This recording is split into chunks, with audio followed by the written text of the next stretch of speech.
I'm Roy Lee Lindsay with the North Carolina Pork Council, and I want everyone to remember, bacon makes everything better.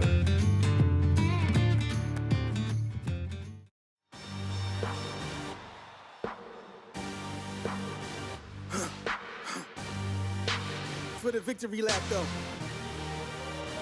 Whoa, whoa. They ain't never seen. Hello and welcome back into the fifth quarter. I am Mike Waddell. He is Coach Jim Collins. And together we make up the fifth quarter right here on the North Carolina Sports Network. This past weekend we were in Wilmington for the North Carolina Sports Network football weekend at the beach.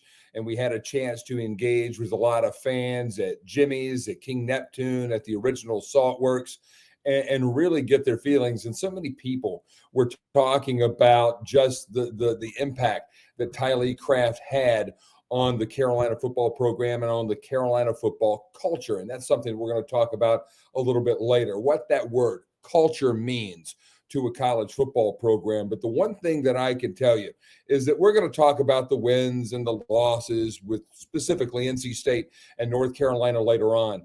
And we may be critical of the head coach of the Tar Heels, Matt Brown, and the head coach of the Wolfpack, Dave Doran. But the one thing that I would never, ever on any level question is either of those coaches or any coach's love of their players. And the one thing that I think you and I also agreed on earlier today when we were talking about tonight's show is that we really feel confident that Matt Brown is the right guy to lead North Carolina through this very difficult time over the remainder of this 2024 season, because he and all of the coaches at North Carolina truly care about these kids. And it's going to be a struggle. I've never lost a player as a coach because I wasn't a coach, but I have been a part of that as a director of athletics and as a senior associate director of athletics. And it's crushing. And what these kids and everybody associated with the Carolina football program are going through right now, it's really tough. And you know, Coach Brown will really take the time and the care to make sure that these kids are taken care of in the right way.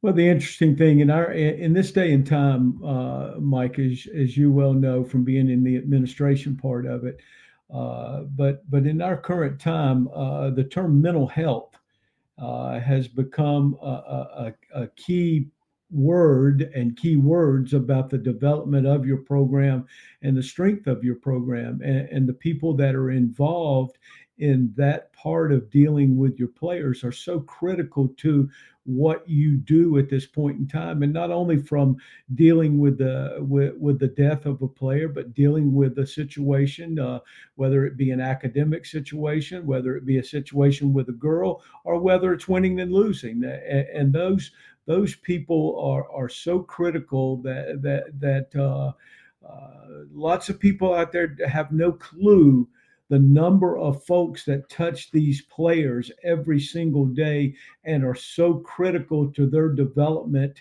both physically, but mentally, spiritually, and in everything that you do. So you know, Coach Brown and Coach Doran and the people in those programs and Coach Clausen, and, you know, they've done a tremendous job hiring the right people to develop these programs.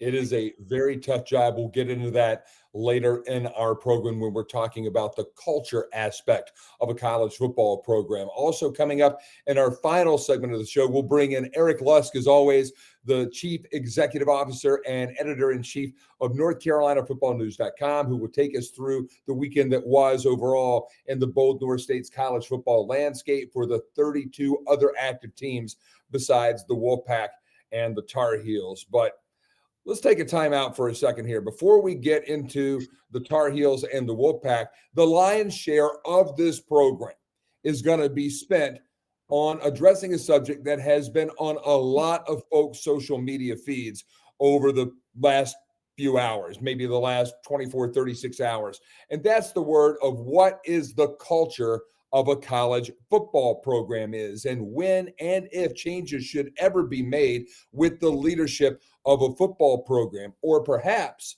the leadership of an athletics department, because it's the athletics director who hires the head football coach and all of the head coaches in college athletics. Fans have the freedom of their opinion. We are not dismissing that. If you disagree with us, that is your opinion. Rage on. Our goal, though, is to take the experience that both Jim and I have over our combined 74 years of experience in working in college athletics and being student athletes in college athletics, and try to share that with you so perhaps you maybe have a little bit more depth behind your thoughts. And if you disagree with us, again, that is purely your right to do. But I tell you, Jim, it is tough to read sometimes when people go out and they criticize culture, because that is a tough thing to truly understand and comprehend if you're not in the offices, if you're not on the practice fields, if you're not in that locker room on a daily basis. The average fan has absolutely no idea what the culture is and what the word means to a football program, and the pressures and the outside influences that you have to deal with developing that program. Whatever program it may be, Duke, Carolina, and North Carolina State, East Carolina, whomever, it doesn't matter. But when you sit down as a position coach or or the head coach, or in a combination of the two, and you pledge to a family that you're going to take care of their son, and you're going to raise them and help guide them to become good husbands, good fathers, and just in general good people. So when you start talking in these homes now, and what culture is faith. Culture is developing a family atmosphere. Culture is developing an academic atmosphere, and it's developing your football team. And notice I said the last part of that was the football team. Now, yeah, winning and losing gets you fired. I don't know how many people out there have ever done their job in front of 100,000 sitting in the stadium and another 1 million or 2 million watching you do your job on television or wherever. So very few.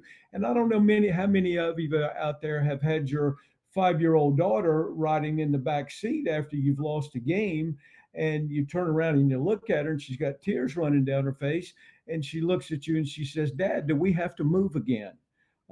So when you get critical of these programs and what's going on in these programs, yeah, we all want to win. Nobody likes losing.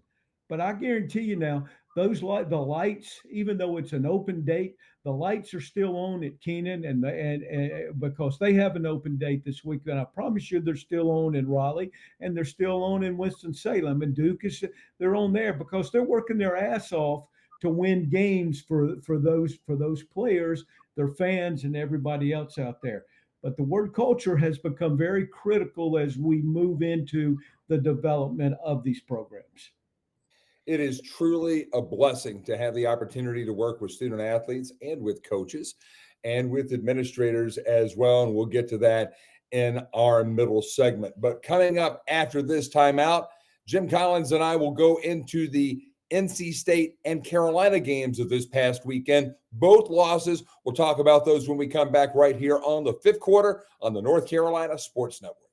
In sports, we talk a lot about impact players who make a positive difference.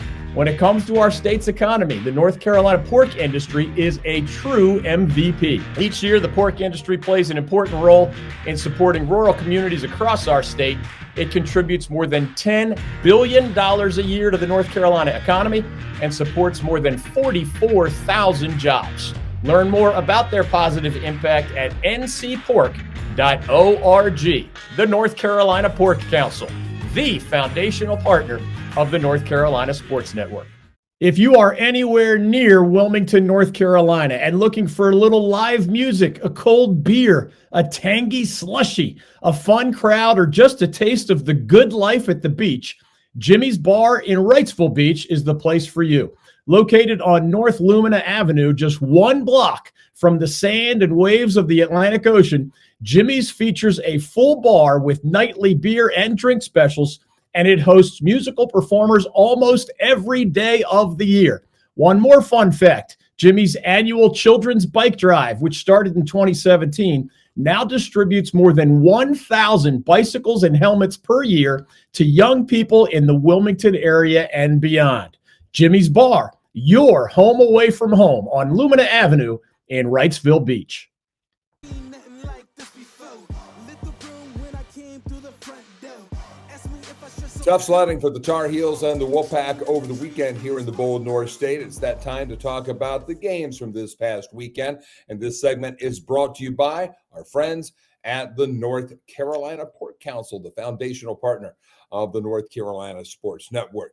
Coach, over at Carter Finley Stadium, it was Syracuse and their first-year head coach, Fran Brown, the former defensive coordinator from Georgia, coming into the state capitol to play Dave Doran and his Wolfpack. And it was a former Ohio State quarterback who had a really good weekend. Kyle McCord, he threw for 346 yards and 2 scores as Syracuse beat the Wolfpack 24-17 Saturday night at the Carter. This was the third loss in the last 4 games for the Wolfpack, and McCord is really starting to shape up to be one of the leaders for ACC Player of the Year if the Orange continue to be on the roll that they are on currently.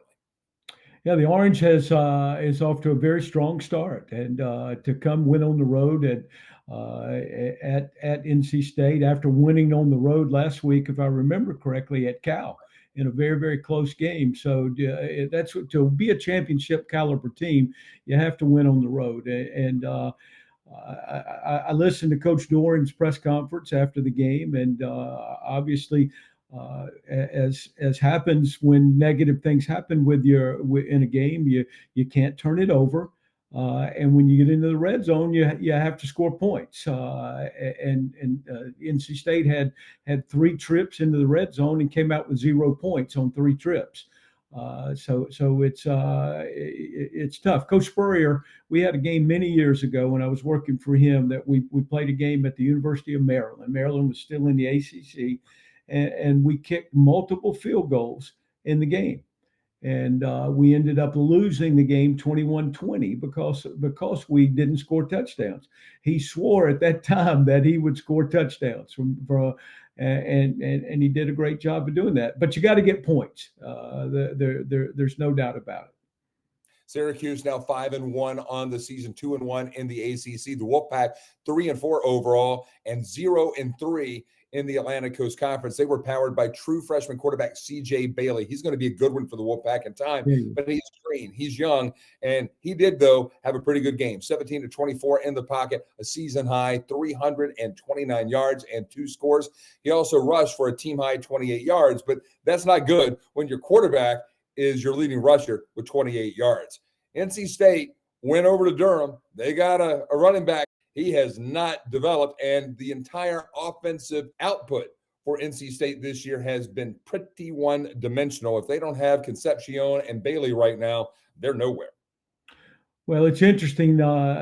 Syracuse nor NC State had any rushing yardage to speak of. So it was a game where both of them had less than 70 yards rushing total in the game. You don't win very many games in this day and time if you can't run the football to some degree.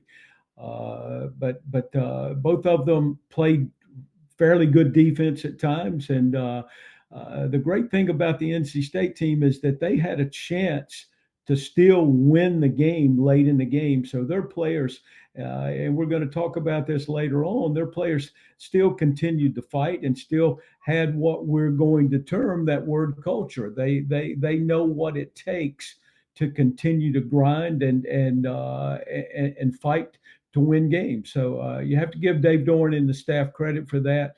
They're hanging in there. They're playing tough games, and hopefully they can turn it around here and begin to win these close games. Listen to what Coach just said there, folks. NC State kept fighting. They got down. They could have just packed it in. App State got down. Some bad breaks. They could have packed it in, but both the Mountaineers and the Wolfpack and the team we'll talk about next, North Carolina, all keep fighting. You don't keep fighting if you have a good culture. The only reason you keep fighting is when you believe in each other, both the players believing in the coaches believing in the players, everybody with one heartbeat. Sometimes You just get beat. And sometimes you get beat more than you beat the other teams. And again, we're going to talk about that with the culture. Let's talk about the Wolfpack, though. They've now suffered back-to-back losses at home at the Carter for the first time since 2019, Jim. And it was another game where NC State ranked 107th nationally in total offense entering this week's game with Syracuse, lost the turnover battle. 3 turnovers, allowing the Orange to score off each of those critical errors. And Syracuse had possession for 13 minutes longer than the Wolfpack. If you control the ground, you control the game. And that's what Fran Brown knows from all those years at Georgia and all those championships that he was a part of down in Athens. You have a strong running game. You have a strong quarterback. You have a strong defense. You will win games. And that's why Syracuse is, having the season they are. And NC State is unfortunately having the season that the red and white are having. I tell you what, Dave Doran did say in his post-game press conferences that the North Carolina State crowd was critical at the end of the game. They stayed into the game and they were passionate. And folks, you don't understand. You can give up on a program and you can boo and you can do all those things because you buy tickets. But you know what? You're part of the culture, and what you do each and every game, especially at home games, and get in your car or get on the airplane and travel to away games. Your support is critical, and your support is very much appreciated when you do. But when you leave a stadium half empty sometimes and you boo and you do those things, that's hard for players and coaches to overcome. It really is. And when you talk about some of the great cultures, again, we're just going to keep referring back to that word and give you little nuggets here and there. When you talk about great cultures, I don't know if there are any better cultures out there than Nebraska. Notice Nebraska hasn't been at the top of the polls the last 20 years. They've had a few good seasons here, especially under Bo Pelini, and maybe 1 or 2 good seasons under Bill Callahan.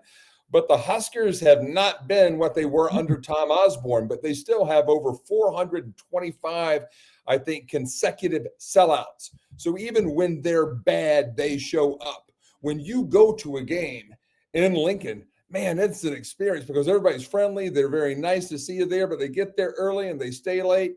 It was one of the things that Mac said when he got to Texas: come early, be loud, wear orange. And that kind of stuff is a culture, and you can't create that. You have that maybe in this state, at Appalachian, at East Carolina, and at NC State. But at the other places, man, it's tough. And we certainly saw that on display in Chapel Hill over the weekend in North Carolina's 4th consecutive loss. Not a great crowd for a second straight week for the Tar Heels, as Jamal Haynes ran for 170 yards and 2 touchdowns, including a big 68-yard touchdown in the final minute as Georgia Tech stunned North Carolina late in that game, 41-34 at Kenan Stadium. We were watching this game at the Pirate Bar there on Lumina Avenue in Wrightsville Beach. Jimmy, we were both stunned at Georgia Tech just going, boom, right to the house over the left side of that line. I didn't see that one coming. You said earlier today, and I agree with you, we both thought they were probably playing for overtime, just running up the middle, but lo and behold, they get that dagger that goes right in Carolina's heart. I think as I watched the game, I thought they were playing for overtime at that point in time. I didn't think they wanted to turn it over to the Tar Heels at their own 30-yard line, and because the Tar Heel field goal kicker is pretty darn good now, even though we either had one blocked or missed one that could have been critical in the game. But that was stunning, to a 68-yard touchdown in a tie game in the last minute of the game is tough to deal with. And I've had some things happen in a career that when you go in the dressing room, you sit and you look at each other and you say, how did that happen? And one of those experiences, it's probably the worst experience of my entire coaching career, was the multiple lateral play when I was at Duke and by the University of Miami. I mean, you're talking about a crushing play, and you live with those the rest of your life. I remember a lot of the bad plays much more and the losses much more than I do the wins. So, I feel for that team. I feel for those coaches because I know how much it hurts, and I hurt for them, and I hurt for those players, and they will continue to fight. And I know I sound like a cheerleader right now, and that's okay. I am being a cheerleader, and I am pulling for that program, and I'm pulling for those guys to do what's right. And I'm happy that they do have an open date to heal this week. Yellow Jackets read option offense of head coach Brent Key, 505 total yards, 371 on the ground. In addition to Haynes, quarterback Haynes King also had a big day with a season-high 107 yards and 2 scores on the ground. Now, Carolina, as we mentioned, they rallied back. They could have just packed it in. They did not. They were playing with purpose. They did not know at that point that Tylee Kraft had passed, but they were playing for their teammate, and they were playing for themselves. Everybody wants to win. That's a sign of a pretty positive culture. North Carolina pulling within 3 with 3:27 left on a 1-yard run by Jacoby Criswell, his second touchdown of the day, and Burnett's field goal tied it with 44 seconds remaining. However, I want to go back to the play on 3rd down because Criswell, who had a really good day, I mean, I think he could have been the ACC Player of the Week had Carolina come back and won that game. But what was a pretty catchable ball that he threw to his tight end in the end zone just didn't get caught. And sometimes you just don't catch balls. We're not going to run down that kid. He didn't make a play. It would have been a tough catch, but it was a catchable ball. And when you said earlier, when you trade field goals and leave touchdowns, man, that is not a good recipe for a win. No, it's you need to score touchdowns to win games without a doubt, especially in this day and time that we're in with high-powered offenses. But I thought at halftime we had this discussion at the Pirate Bar at halftime. The Tar Heels had given up close to 200 yards rushing in the first half, which is pretty significant when you look at it. And but going into the last play of the game, they had limited in the last 2 quarters. They had limited Georgia Tech to right around 100 yards at that time on the ground. Had played very well against the pass and had pressured the quarterback. They had taken the quarterback away from them, which we had discussed. But in a late drive, the quarterback became a factor again, and then the 68-yarder. And hell, who can explain that? They'd fit that play all day correctly, and then all of a sudden they misfitted, or I'm going to use the word misfit. I have not studied it and watched it far enough, and I don't know their philosophy. I hear people talk about. I heard today someone was critical of Kamen Rucker, saying that Kamen Rucker didn't take the quarterback on a touchdown and didn't do this, didn't do that. Well, do you know the philosophy of their defense? Do you even know if Kamen Rucker had the quarterback on that play? PFF gives grades out. They don't know the scheme. They don't know what scheme you're in. So you can read all the PFF BS that you want to. But unless you know what they're trying to accomplish on a play, then you have no right to be critical of a certain player. He may have had to dive on that play. You don't know that he had the quarterback. And if you look at that play, there's a North Carolina defender. You can watch the play. You can see it yourself, who was lined up on the right side of the Carolina defense to the left side of the Georgia Tech offense, who had some pretty big responsibilities on that play. And for whatever reason, he was limping really bad trying to run down the field. Yeah. And so you just don't know. And you just don't know. But another big player for Carolina on Saturday, we'll talk about Omarion Hampton, 18 carries, 137 yards, had a career-long run, 71 yards. And again, the amazing thing about Hampton is he's getting the vast majority of his yards after he's already been hit maybe once, twice, 3 times. I mean, the fact that he is having the success that he's having, playing behind the challenged offensive front for North Carolina, is really another amazing testament to the type of back that Omarion Hampton is. No, he's outstanding. He is he's without a doubt in the top three backs in this country. I haven't seen the player from Boise State who's rushed for over 1,000 yards already, but Omarion is just a physical specimen, and he does have breakaway speed. There's no embarrassment by a running back, 230-pound running back, being run down by a 190-pound safety or corner. There's no embarrassment in that. But he had a great day. He only had 18 carries. And I think that's good. I think you get to a point now, if Omarion carries so much of the load, and he's big, strong, and he's physical and all, but you know, as the season wears on, he gets beat down also. Those are physical carries that he has. And I really thought you brought this up, Mike. I thought Jacoby Criswell really played a very solid game. He was under duress in protection a few times, scrambled, made some third down runs for first downs. I just thought he played an excellent game on Saturday.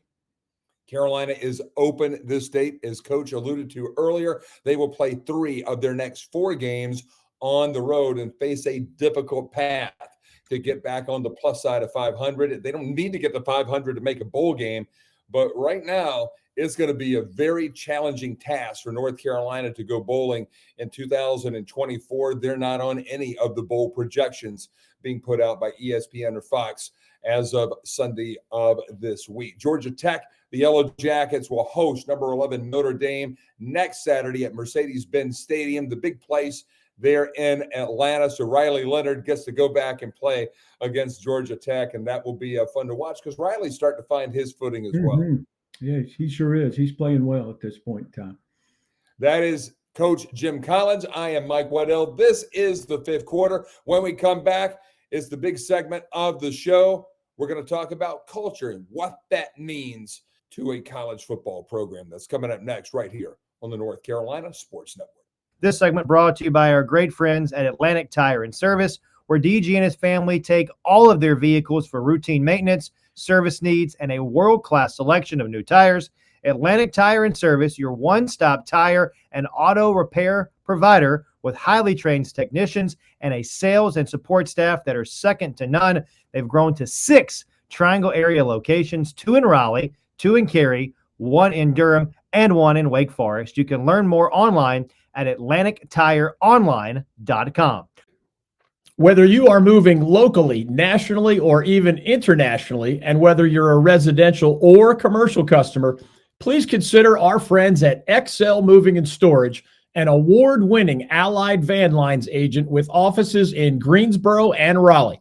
Thanks to their 25 years of experience helping North Carolinians all across the state with their moving and storage needs, XL has become the trusted hometown North Carolina moving services company. Our good friends Jim Dorsett and Jody Hatley, along with their hardworking staff, offer customized, tailored relocation and storage solutions to the people of North Carolina and beyond. Visit them online today at xlms.com. That's EXCELMS.com. Nothing like this before. Lit the room when I came through the front door.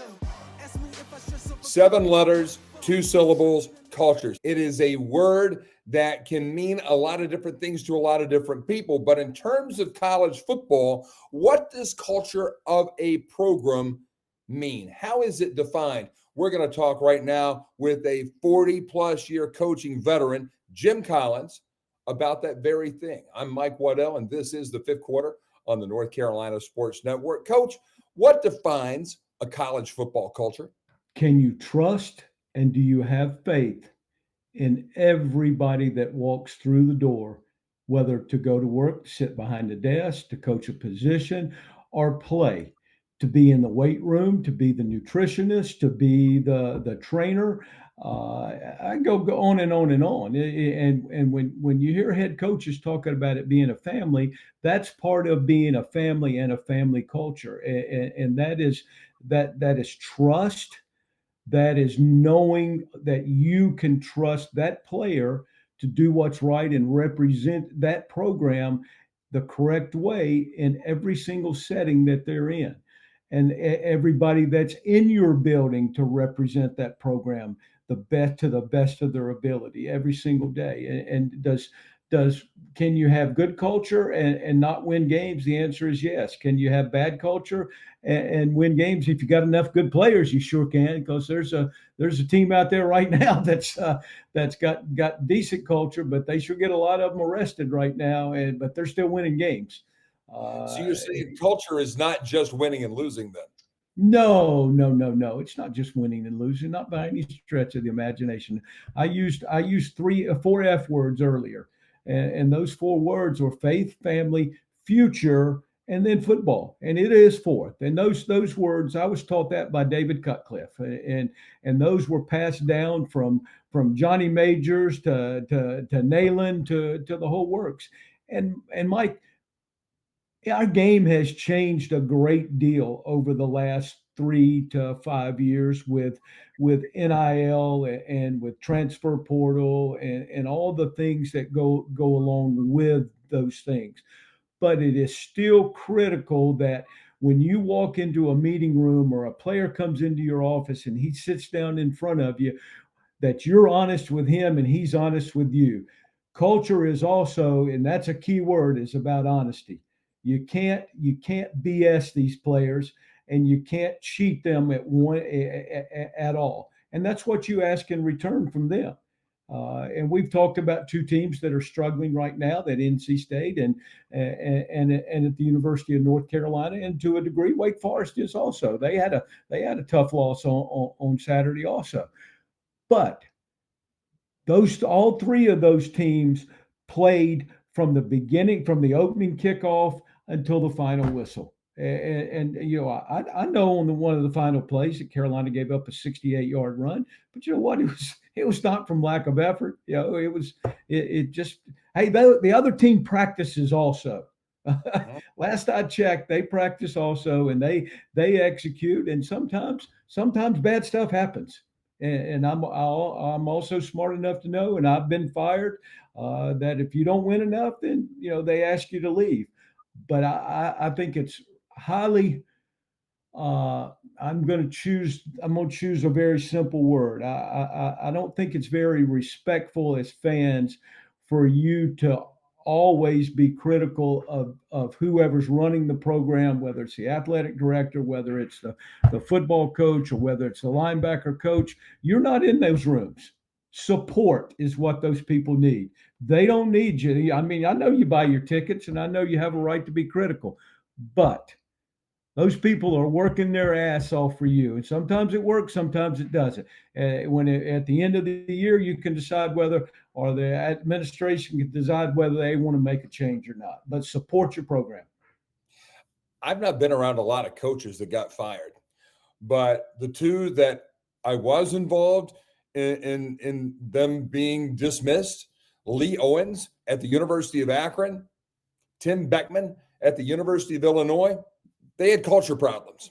They had multiple years of going backwards. And I think one of the things that's really tough for me to stomach is when fans who have zero clue about what truly goes in, and we're going to talk about some of the key people on each campus that are a part of that culture, they have no clue what goes into truly winning football as a program, as a repeating year after year win. They just see the wins and the losses. They don't see what all goes into that. And over the last 5 years, as you said, the entire landscape of college football has changed. Great. So when I hear North Carolina fans talking about a culture, what culture does North Carolina football really have over the long term? The Tar Heels haven't won a conference championship since 1980. NC State hasn't won a conference championship since 1979. So to say that winning is a dominant part of either of those cultures was just not factually accurate. At Appalachian State, they won 3 national championships in 2005, 2006, and 2007. But that was in FCS football. That was before you could pay players legally. And it's a different world The last time Appalachian State won a conference championship, their current players on the roster, the majority of them weren't even born yet. They don't give a damn about the FCS championships at Appalachian State. It doesn't discount or dismiss the importance or the amazing aspect of those championships. But is it truly relevant right now? When you talk about a football program and the culture, the head coach, heavy is the head that wears the crown. They're going to get the blame, but their assistant coaches spend more time with the players than the head coach. The strength coach spends more time with the players than anybody. You also have support staff, your trainers, equipment room, different folks around marketing, sports information, development. Everybody's around, and it's a busy chrysalis of people. You have the team, their captains, the players, the students, alumni, fans, the media, corporate community, and some other folks that we're missing out right now. But when you talk about the culture of a program, the one thing that I've heard almost everybody I've ever asked this question to, why did you come to this program? They'll mention some of those things, but they mean it when they say this. They really watch the social media. And fans love to say, man, it's my freedom of speech. It's my First Amendment right. I can say whatever. But you hit it on the head earlier, man. If people tune in and all they hear is negative, negative, negative, and especially, man, I tell you, at Appalachian State, that's a high bar right now that these fans have, because you can be a part of being in championship games and winning bowl games and all this one year, and then the next year, boy, they're ready to throw you out the door. Same thing at East Carolina, man. They are hot on Mike Houston right now. The Wolfpack fan, they're hot on Dave Doran, and the Carolina fans are hot on Matt Brown. And hey, there's criticism around for everybody. But man, you talk about a high bar, or we set this as our standard. We've got to do this, and if you can't meet this, you're out. Boy, I tell you one thing. I'd love to get some of these anonymous keyboard warriors and see where they work every day and see what they would be like if they were dealing with what North Carolina's football program is dealing right now with a death of one of their coworkers, of one of their teammates, of what the Appalachian State and Brevard and Western Carolina and everybody from the western part of this state are dealing with right now, where their entire lives were turned upside down. But they're supposed to be able to be priceless and absolutely without flaw and how they go forward. It's not an excuse, man. It's just reality. And it would be nice if more fans dealt with that word, reality, more than just being a bunch of keyboard jockeys that want to pop off after they've had their shot of Jack Daniels or 3 or 4, Busch Lights out there, because it's just embarrassing. And at the end of the day, they're hurting their own program, because look, kids aren't coming. You tell me, are kids coming to play at schools right now because of what happened 20 years ago, 30 years ago? Or are they coming because they get the bag, man? They're coming because they're getting paid. And it's even trickling down to Division II. And I heard this past weekend. I was dealing with a coach earlier today in my consulting business who was telling me that his athletics director had actually cut out their pregame and postgame meals from their budget. Okay, now it's Division III, but still, if you can't even feed your players before and after the game, that's a culture problem. That's no a doubt. problem, and it just keeps on growing. But that fan engagement area in the recruiting process and after games, attacking players after games, attacking coaches after games, that is a culture killer as much as anything in my 36 years experience of doing this. What about yours? Well, Mike, I agree with everything that you've said, and fans out there, don't take this the wrong way. We expect you, and you should be passionate. Sure. You should want to win, and you should be disappointed when your program doesn't win. But you need to also understand that they're not losing on purpose now. They're trying to win. They're working 80 to 85 hours a week, and some of you may be doing that out there, but you're not doing your job in front of 50 to 100,000 people and another million or so on national TV. So don't think those jobs aren't high pressure, because they are. And then you're managing the lives. I've never been a head coach, but I've worked for some Hall of Famers now by the name of Spurrier and Stoops and Brown. And, so I've been around some pretty good ball coaches out there. And all of those names that I just brought up, they're champions, and they know how to develop the type culture that it takes to sustain a program. Sometimes it's hard for fans to understand this. Sometimes players have to play. Coaches coach and players play, and sometimes players make mistakes. Now, do they do it on purpose? The answer is no. Do you, as a coach, when a player makes a mistake and it becomes critical and it hurts the entire program and it hurts the culture of the program, damn right you live with it. It absolutely breaks your heart. You have sleepless nights, lots of sleepless nights when it comes to that, because you've disappointed everybody. I always, as a coach, if a player didn't play well, that was my responsibility. It was my job to get him to play well. But when we went in and closed the door, he damn sure understood that it was his job to play well also, and to execute what we were trying to do. And honesty is a key part of developing that culture. You have to be honest with players, because sometimes a player is an outstanding recruit and ends up in your program. Well, guess what? He gets there and the competition is so great that he doesn't become nearly as good as you as a fan and we as a coaching staff thought he was going to be. So we make mistakes too. Just like you in your job, you make mistakes. And I'm not asking you to not be passionate about these programs. I'm asking you to support them. Come to the games. Sit in there, cheer your ass off, and support those players. And then at the end of the year, after it's all over, let the administration or whoever's in charge of making those decisions, let them make those decisions. They're going to try to do what's best for your school and your program and your passions. Support is what they need. They don't need all your criticism right now, because there's enough criticism going around within the building of each other, and you're trying to grow with it. And when fans say I ask them sometimes, you got a rat in your pocket? Because if you're not in that, if you're not in those meeting rooms, if you're not on the practice field, you're not in the weight room, if you're not on those trips, if you're not in that locker room every day, it ain't we.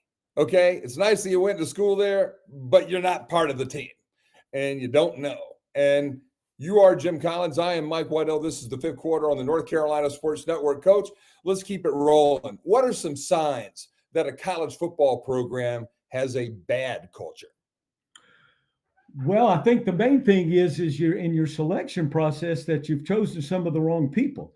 They don't go to class. And so many people this day and time think because of name, image, and likeness that players don't go to class anymore. Well, yes, they do. They go to class. They go to academic counselors. They do all those things. So don't think for 1 minute. And if you have a team that and we all call it list. If you're a list guy, if you're a list player, that means you're on the list. You missed this class. You missed this weight workout. You missed this running session. You missed this meeting with a mental health counselor. If you're a list guy, then you're a culture killer, is what you are. And in my short time at the University of North Carolina and at Duke and at Florida with all those people, you deal with list guys differently than you deal with non-list guys. I can assure you of that. And that's what you fight in developing and holding on to your culture. And you can't allow that to become part of the program. When I was the director of athletics and I fired coaches, I fired 4 coaches. 2 of those are in a Hall of Fame. Okay. You'd know them if I mentioned them. But I will tell you that when I fired those coaches, there was never a surprise that they were going to get fired. They knew in advance what the prerequisite was to continue on in their jobs. We had meetings in the offseason. We were keeping in touch throughout the season, but I wasn't saying, well, if you lose this game, you're going to be out. Or if you start with 3-3 in your first 6 games, you're probably going to be out. It was never like that. And I think so many fans have that mindset that they're having these day-to-day do-or-die meetings, and it just doesn't work like that in the vast majority of cases. But in the case when you were looking at a bad culture, from my standpoint, it was when I would see the athletes not doing things right in a wide variety of areas. They weren't getting it done in the classroom. They were making repetitive, ridiculous mistakes in the practice field, in the community, socially. Yeah, I mean, you just knew, you just didn't feel like it was a strong group of people. There wasn't a strong bond there. But on the flip side of that, I have to ask you now, what are some signs of a strong culture? Because I think you'll see a lot more of this than you do the other. That's a very easy answer, Mike. You don't have extensive list of things that players are not taking care of. They're taking care of their business. They're growing. They're developing athletically. They're developing academically. They're developing socially. Their mental health is strong. There's just so many things, and when you go sit and have lunch in the at the training table, and players walk by, and coach, what's up, man, how you doing? And everybody is cohesive at that point in time. When you have culture issues is when a player sees you coming, he turns around and goes the other way because he does not want to hear what you have to say at that point in time. And it goes the other way, that all of a sudden when I go to a morning meeting that with my position group, and I dread to see this guy walk in the room, then we've made a mistake at that point in time. And he's doing things that make it difficult for me to do my job and us to be successful. And those are the issues that you fight each and every day. When you've got 105 that walk in the door every single morning, and you're a morning practice team, and you got guys showing up at 5:30 in the morning to go into the training room, to get treatment before they go to meetings, to get taped before they go to meetings, to rehab before they go to meetings, and they're looking at 5:30 in the morning, and their day's not going to end till probably 10 o'clock that night, because they're going to go to practice, they're going to go to meetings, they're going to go to practice, they're going to go to class, they're going to come back, they're going to come back from meetings, going to have academic meetings, they're going to have study hall, they're going to have all those things. These guys work 12-hour days, and people out there don't realize it, and it's we make light sometimes, say, well, they don't go to class anymore. Well, yeah, yes, they do, because they have to stay eligible at this point in time. Coach Jim Collins, can you have a losing record and have a good culture? Oh, I don't think there's any doubt about that. Your selection process as a staff, and you may have failed in some area, and maybe, and I'm not directing this comment at any team or any university or anybody, but sometimes you may have selected the wrong guys, and sometimes, meaning the roster or the coaching staff. I mean the roster. I made this statement earlier. Players play. Players have to play, and they have to execute for you. And if they don't, maybe it's. And as a coach, I have to decide: am I playing the right guy, or do I play the next guy? Do I give somebody else an opportunity to see if they can play better than the one that's not playing well enough at this point in time? Is it athletic ability?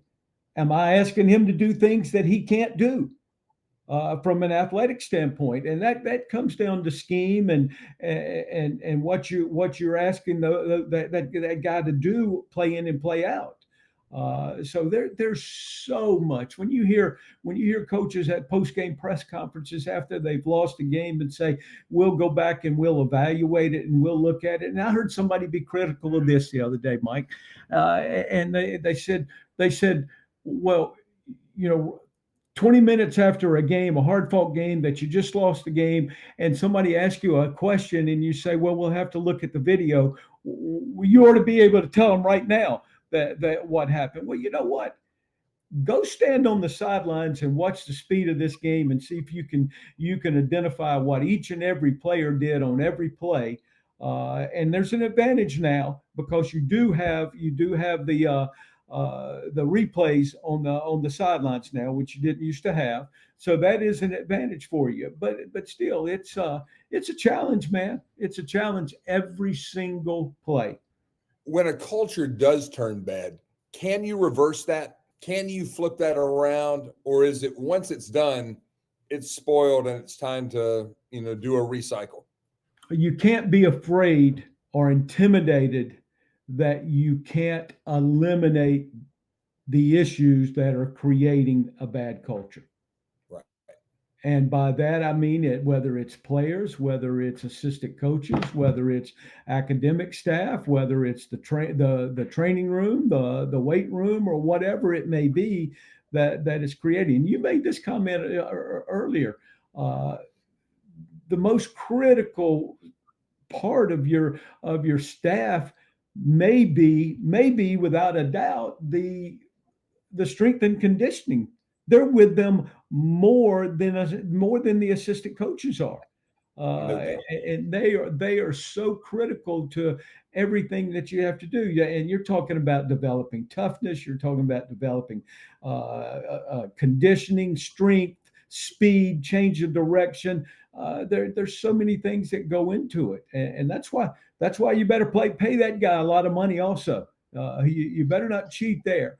And everything that we get into this day and time, especially Mike, is that the M word. And I know we're going to have a session in the M word. I'm talking about is money, because it takes a lot of commitment from administration, from coaches, from fans to alums, to everybody that's buying tickets, to putting your ass in the stands, to all those things that you have to do. It takes a commitment from all of us to really win and be good and get to the point that you want to be. My favorite North Carolina defense, and I grew up a Carolina fan, but my favorite North Carolina defense that wasn't in the 70s or 80s has to be that 1997 unit. I know you remember that. I was watching back some of the old videos on YouTube the other day of the 1997 North Carolina-Florida State game. And out of that, the 11 players that started for the Tar Heels on defense in that game, I still think would be starting for the Tar Heels in defense in 2024. They were that good. There were some Hall of Famers on that one. But when you look at that 1997 Carolina football team, and really the first Mack Brown edition at North Carolina, I would say the two people that were as much responsible for Carolina's culture at that point, it wasn't Mack Brown, it wasn't Daryl Moody, the offensive coordinator, it's Carl Torbush, the defensive coordinator. It was the head strength coach, Jeff Madden, Mad Dog, or it could have been the assistant strength coach, Bulldog, and his name is George Smith. He's currently an assistant athletics director at North Carolina Central. Those guys made that culture. They everything about them. And that's why when Mack left North Carolina and went to Texas, who was the first guy he hired? It wasn't either Carl Torbush or Daryl Moody. Neither one of those guys went with it. But who did he take? Jeff Madden. When we had the great football program under Brian Kelly at the University of Cincinnati, he brought in Paul Longo, and Longo left with him, but he was the guy who transformed Cincinnati football as much as Brian Kelly did. It was Paul Longo, and they worked together, of course, again at Notre Dame and had great success there, playing for a national championship very early in their Irish tenure. So it's that strength coach, man, they are with them all the time. And it's tough to find a great strength coach. And I know you worked with a lot of great strength coaches there at Florida, especially. Outstanding. One of them we actually hired from the University of North Carolina, Rich Tootin, and Tootin went on to win a Super Bowl with the Denver Broncos, and is still in the business. We had a guy at Florida also after Tootin left by the name of Jerry Schmidt, and Jerry is still in the business right now. He's back at Oklahoma. He left Florida when Bobby Stoops left our staff and went to Oklahoma with Bobby, and then to Texas A&M with a couple of people, and now he's back at Oklahoma with Brent Venables at this point in time. But those guys are critical to everything that you do. Rich Tootin, I'll never forget this. Rich Tootin came first day he was on the job. He came into the staff meeting, and I'm talking about Hall of Famer Steve Spurrier at the head of the table, and Rich's comment was, he says, "Hey, you guys are all welcome in the weight room. I want you to come in there anytime that we're training." He said, "But you're going to need your key, because when we go in there with a group, the door is going to be locked. So you'll need your key to get in. And when you come in there, do not come over and speak to a player. I don't interrupt your drills on the practice field by coming over talking to them. Let them work. You can speak to them when they go to the dressing room after I'm through with them." And that's we were a physical football team, and 95% of it was because of those strength coaches and their staff. The final thing that I want to talk about in this week's big segment right here, we're talking about culture in college football. Next week, we're going to talk about priorities. And then at the next one after that, in 2 weeks, we're going to talk about reality.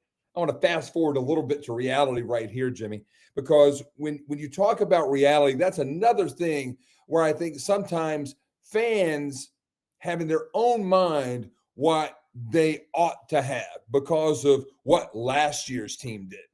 And it's one of my biggest pet peeves is college football and college basketball's fascination with preseason polls, because preseason polls are 100% based on the previous year and on projections of what somebody who isn't involved in the recruitment, the coaching, or the development of these young people making some type of, projection. And it's just garbage. But it does put pressure on coaches. I advocated for years that we don't even have preseason polls because I don't think it matters. I think you just wait until maybe the first month of the season, maybe the first week in October, you come out with polls, but it has to drive the economic engine, the hype machine, and all of that. And it's not going to change.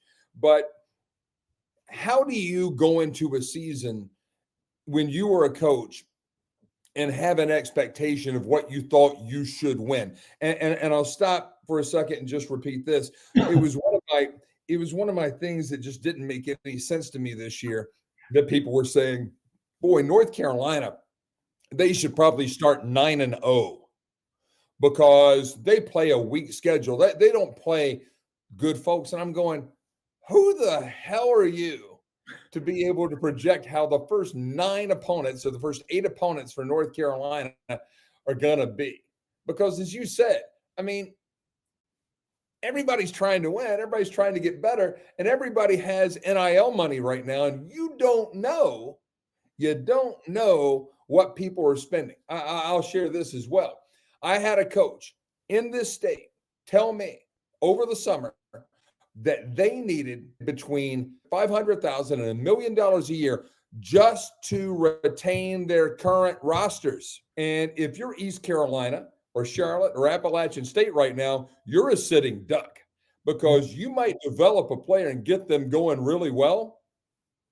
They'll just be picked off. Heck, it happened between Steve Forbes and Dustin Kearns last year on the basketball side at Wake Forest and Appalachian State. Wake Forest treated Appalachian State basketball like they were a G League team. Went up there and took one of their better players, and he's playing right now for Wake Forest and getting ready to go through his first season as a Demon Deacon and not a Mountaineer. He still's black and gold, but all that. Man, it is a tight rope to be able to walk in that regard. in 2024.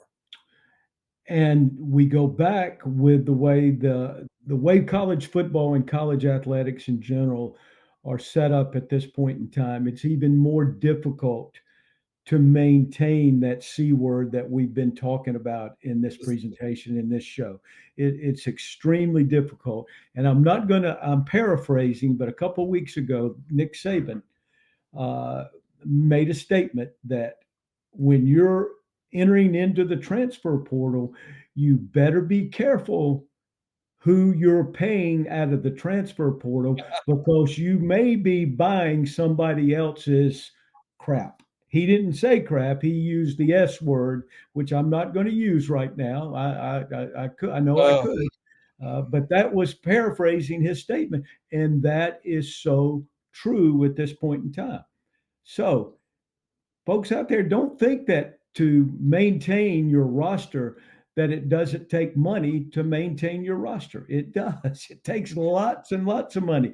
Hey, you don't think they're not sick at Ohio State today, Mike, after they spent $20 million on a roster, and they lost to a team that only spent about $18 million on their roster in Oregon. So, and when you get right down to it, we could talk about this forever. We've got the SEC and the Big Ten that are collaborating on exactly where college football is going to go these days. And there are folks out there that actually think that college basketball raises enough money to run an entire athletic department. Little do they know that you better do well in football, and you better be in a football conference that makes a lot of money and has a great TV contract, or guess what? You can't pay for your women's field hockey team to go play at Cal and to go do the things that they do, because you don't have enough money. And now that the antitrust suit is being settled, you're also going to be on the hook for about $22 million per year to pay the players that are in your program. It's crazy. I was talking to an ACC athletics director about a month ago, and they said, man, we got to come up with about $45 million extra a year. Wow. But we're going to get into that. We're going to talk about some of the true finance elements of this. And I will leave you with this. And again, I'm not going to mention specific programs or the kids' names, but there's one program in the state that has had a pair of 5-star players within the last 5 years.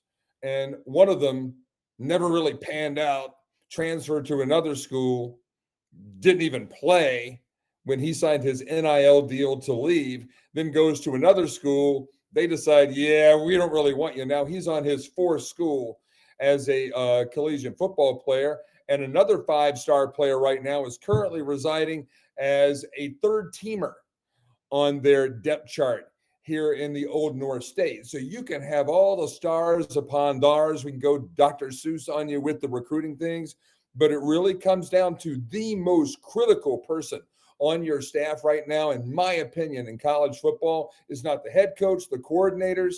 It's either the strength coach or it's the person evaluating both the transfer portal available talent or the high school available talent, and then the person who makes that all-important designation of how many high school players you take as opposed to how many transfers you take. And it's called managing the roster. It's called managing your payroll, because exactly. if you only have $1 million a year to spend on your roster in 2025, you're going to lose a lot of games at the Division I level. And I'm not talking about FCS. If you're paying people at that level, I don't know really what to tell you, because I've been an FCS director of athletics, and you don't make any money. And we went from 1-10 to playing for a national championship within 4 years. So again, it goes back to the culture that we were able to build at Towson. But I can tell you, it is you don't make any money at the FCS level. So when you look at the folks at your alma mater at Elon, or when you're looking at Western Carolina or Campbell or any of the other FCS programs that you might be familiar with, that is a quickest way to financial insolvency as an athletics department is to put a lot of money into thinking you're going to get return on your investment, at least in the cash version from the FCS level. You get a lot of value on a campus in a variety of other ways that, again, we'll talk about in the days and weeks to come. He is Jim Collins. I'm Mike Waddell. This is the fifth quarter. When we come back, we're going to talk with Eric Lusk. He is the editor-in-chief of NorthCarolinaFootballNews.com. We're going to talk about the weekend that was for the 32 other teams besides North Carolina and NC State that are active in college football here in 2024. That's next, right here on NCSN. The Lawson Insurance Group in Raleigh is a family-owned business led by three actual brothers who happen to be huge sports fans: Ken Lawson, Miller Lawson, and Michael Lawson. I know these guys, I trust these guys, and I send these guys my own insurance business and that of my family. The next time you have insurance needs, I hope you'll do the same. The Lawson Insurance Group is known for its commitment to community and its dedication to ensuring that North Carolinians and their businesses are prepared for life's inevitable challenges, with the reminder that as a high street insurance partner, Lawson Insurance Group offers local expertise and support that, combined with High Street's extensive national resources, means more choice and support for you as their client. To learn more, search Lawson Insurance Group online. The Lawson Insurance website will be the first link that pops up. Nothing like this before. Lit the room when I came through the front door. Ask me if I should suffer. It's the fifth quarter here on the North Carolina Sports Network, and it's time now for our North Carolina Football News.com fabulous 15 segment and talking about the weekend that was in the bold North State for the 34 active college football teams here in North Carolina. Mike Waddell, Jim Collins, and the editor-in-chief of North Carolina Football News.com, Eric Lusk, with us here. And Eric, who were the most impressive performance around the Old North State this past weekend in college football? Well, we did have several. We had one that really jumped off the page. UNC Pembroke. It's kind of struggled out of the gates, lost their first four games. They won 67-20 on Saturday, beat a team called West Liberty. Their quarterback, Colin Johnson, threw for 514 yards, threw 7 touchdown passes. As a team, UNC Pembroke rolled up 675 yards of total offense. Wow. All of that's best in the state. You know, I keep track of top performance, and all that smashed the previous best. And so they're that's kind of what they did at the end of last year. And so I kind of projected them to be a playoff type contender, and I think they're starting to find that again, starting to get some of their key players back. But the quarterback, I understand from a story I read that he has a foot injury that he's been dealing with. And so to do that, maybe not at 100% makes that even more amazing. So that's a big one. North Carolina Central, they played Virginia Lynchburg in some FCS action, although Virginia Lynchburg is a different class. They held Virginia Lynchburg to minus 42 yards rushing. Oh, So wow. again, Jim Collins effort right there on defense. absolutely. Now, from what I understand about football, if you do that, you tend to win your games. So they won 68-0. Again, that's I track best rushing defense, best passing defense. That by far wipes out the best performance of the season. Wingate beat Barton. Barton, I mean, if you followed them, they can run the ball past few years. Held Barton to, I think it was 8 yards rushing and about 90 yards total offense. So just some eye-popping stats from our Division II ranks and FCS ranks this week. Well, while North Carolina and NC State are not going to compete for a conference title, there are some schools that are on pace to have a chance to put on a ring at the end of the season. Who are those? Yep. Well, if you start in the FCS level, again, North Carolina Central, they're on a bye this coming week. Then they start MEAC play. They've got 4 games. There's a smaller conference. I think they've got a shot to get back to the Celebration Bowl in Atlanta. They're probably, if I had to, handicap that, they would be the one team I would say that has maybe the best chance. Western Carolina starting to put things back together. They've won 2 games in a row. They beat the Citadel on Saturday at home. Neat atmosphere. They got a chance to welcome fans back. Had about 6,000. Had a big drive to collect supplies, and then treated their fans to a win. So they're 2-0 in the conference. they've got a grind coming up. They've got Mercer and Chattanooga and Furman coming up. So, but they're still in the running. So they were projected to be in the running. They're still doing their job. And if you go down to the Division II ranks, we've talked about Johnson C. Smith a lot this year. They're 6-0, sitting on top of the CIAA. So they've got a good shot to make it. And then Wingate and Lenore-Rhyne, I would say they've got a good shot to battle it out for the South Atlantic Division II conference title. One of them I'll project. That would be one of those two teams would be my pick to at least make the title game. And then Division III, Brevard, again, recovering from a hurricane, but still playing football. They just won their third straight conference game, so they're sitting on top of their standings right now. So those would be the picks I would have of making the postseason. Charlotte's 2-0 in the American Athletic. They're dreaming big after a couple wins. Hey, hope springs eternal, I guess. They got to play Navy, I believe, this weekend. Ooh. So we'll find out. And then East Carolina plays Army, so it's kind of that's going to be a fun weekend on that level. So definitely. And both Army and Navy are now ranked. Jim, I want to ask you about Kerwin Bell up at Western Carolina. He lost his son to Pittsburgh, and Pat Narduzzi's staff, who's now the new offensive coordinator for the Panthers. But when you have to replace a coordinator, especially when you have that type of communication synergy between a father and son, that can usually take some time. The Catamounts had a tough loss earlier in the season against the Campbell Camels, but they have come on of late. And I know you're a big fan of Kerwin Bell. You've known him for a long time. I have. I've known Kerwin since 1990 when he was a GA for us at the University of Florida, and he was between jobs in the NFL and the Canadian Football League. And Kerwin has always had a great football mind and is very good offensively. His defensive coordinator, Jerry Odom, played linebacker for me at Florida also, and is a very good football coach. And he's got a good staff. And he went out and he hired another coordinator. But Kerwin's hands are all in that offense now. I can assure you of that. Guys, one of my favorite actors, the American classic, Michael Douglas. And back in the 80s, he was in a movie with Kathleen Turner, who was a red-hot actress back in the day in a lot of big blockbuster movies. And one of those was Romancing the Stone. One stone that is being romanced here in North Carolina college football circles in 2024 is Livingstone. And Eric, I tell you one thing, they could be the most impressive team so far in the Old North State. Yeah, everyone's been focused on Johnson C. Smith. Livingston, they're off to a 5-2 start. It's their best start since 2015. They were picked 9th in the CIAA, and they're kind of an afterthought 11-team league. They beat Fayetteville State this past weekend. And if you follow the CIAA, Fayetteville State has been in the championship game of the CIAA the past 6 years. So a little bit of a changing in the guard, and they don't necessarily win with style points. They just muck it up and just play, defense, hold teams down, block kicks, that kind of stuff. But this is a homecoming win for them over Fayetteville State. So there's, and they play Winston-Salem State this weekend. And there's that, both of those teams are 5-2. So it's a lot of good football in the CIAA. Livingston, the Blue Field, the Blue Bears are making some headlines right now, definitely.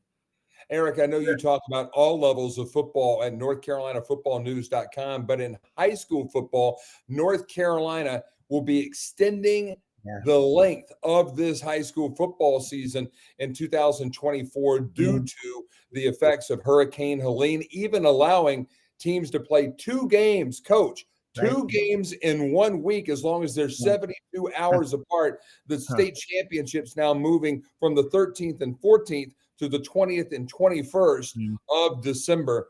That is a really big help to those North Carolina high school football teams. Coach Jim Collins, what does it mean to a high school football team to lose a game in terms of not being able to play it and then to be able to have to bunch those games up later in the season? These aren't college or pro guys. These are high school kids. Well, it's a huge challenge, as you would expect, and that's an understatement. And now I'll share this little tale with you. A very good friend of mine that's a Hall of Fame coach in Tampa, Hillsborough, Earl Garcia. He has not seen his team in 2 weeks. And he lives about 3 blocks from the high school. There are windows that are knocked out of the school due to the storm, and the hallways are flooded, trees down all over the place. They have no idea when they're even going to go back to school. They think they could possibly go back the end of this week. They've still got 12,000 people that are in different schools all around their county that they have no home. So it's extremely difficult and extremely challenging for all those programs. Yep. Eric, have you heard any tough tales from around the western part of the state where high school or college coaches have really had to deal with overwhelming adversity? Right. Because so much of our news coverage is spent on the public. Right. They're really not focused on the hardships of sports. I reached out to Brevard and Mars Hill this past week just to say, hey, we'd love to hear what it's like, what you guys are going through. You're playing football in the midst of all that. And the Brevard SID just wrote me a nice letter back saying, listen, we'd love to talk to you right now.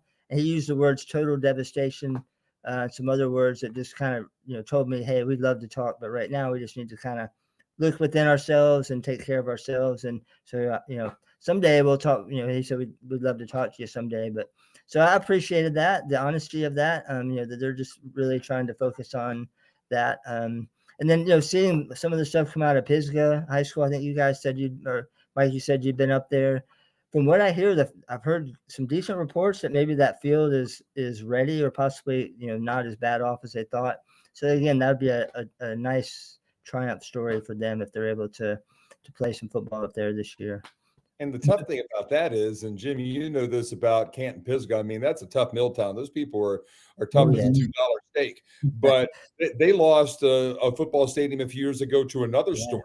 And if not for Governor Roy Cooper and the state of North Carolina giving a grant, just like they gave the grant to North Wilkesboro and Rockingham and some of the speedways, through the pandemic relief funds and things of that nature, it's quite possible that Canton Pisgah wouldn't have their high school football stadium right now. So it means a lot.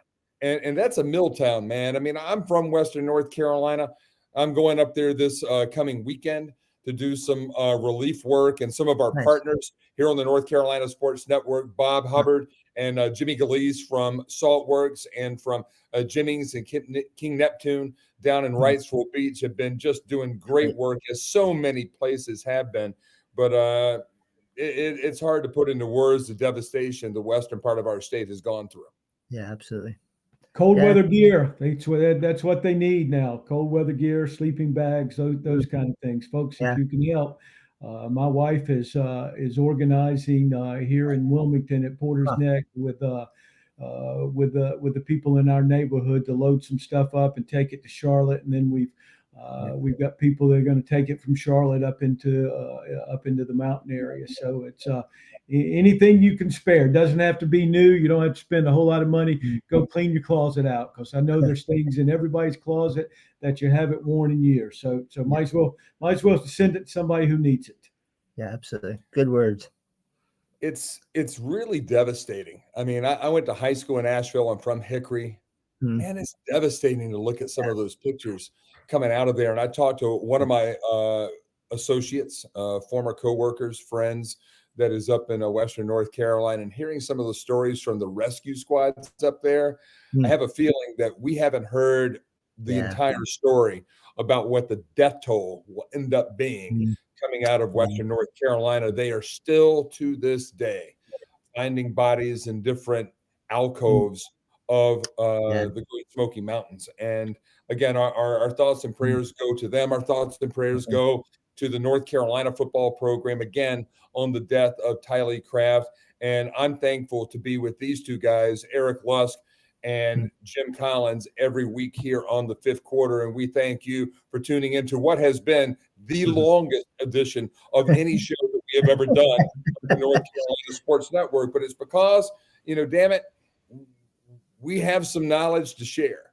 And, it's important that if you are believing in a football culture, and especially the investment, Eric, that you've made in both time and resources to form a website that does such a great job, like NorthCarolinaFootballNews.com, what David Glenn and myself and Coach Collins and Chris Edwards and Claire Pickard and even our main man, the big fella, Quidamo down in Big JR Equipment, had put together here at the North Carolina Sports Network. We're all in on North Carolina all the time.